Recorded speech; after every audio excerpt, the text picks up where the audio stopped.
செஞ்சார். இன்னும் சொல்ல போனா அவர் ஒரு கட்சி ஆரம்பிக்கிறாரு. யார் கட்சி ஆரம்பிக்கிறாருன்னா திமுகவின் பொருளாளர்.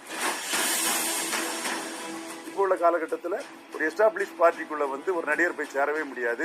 அதுவும் ஜெயலலிதா ரொம்ப ரொம்ப ரொம்ப ரொம்ப இன்செக்யூர் மைண்டட் லேடிங்கும் போது அதை அவங்க ரொம்ப தெளிவா வந்து அதை காட்டினாங்க. விஜய் விஷயத்திலே உள்ள நுழைய விடல. கமலஹாசன் கலைஞரும் புரட்சி தலைவர் ஜெயலலிதா அம்மையார் இல்லாத காலகட்டத்தில் வந்து 4% எடுத்தாரு. 2 பேரும் இருக்கும் போதே போல்டா வந்து விஜயகாந்த் வந்து 8% ஓட்டு எடுத்தாரு. அப்ப இந்த 2 பேரும் தான் முன்னுதாரணமா இருக்கிறாங்க. இந்த சோசியல் மீடியா இது வந்து திருத்தணி டு கன்னியாகுமரி வரை விஜய்க்கு இருக்கு, அஜித்துக்கு இருக்கு. விஜய் அதுல கொஞ்சம் வைப்ரண்டா இருக்குங்கிறதும் மறுக்க வரல நாம. ஆனா விஜய்க்கு வந்து போர்டுகளும் இதுகளும் வந்து கடலூர் டிஸ்ட்ரிக்ட்லயும் புதுச்சேரியிலயும் தானே இருக்குது. அது ஏன் கன்னியாகுமரியில இல்ல? அது ஏன் கோயம்புத்தூர்லயும் நீலகிரிலயும் அந்த போர்டுகள் இல்ல? விஜய் வரவு வந்து நாம் தமிழருக்கு ஏதாவது ஒரு அச்சத்தை கொடுக்குதா அப்படின்னு ஒண்ணு இருக்குல்ல. ஒரு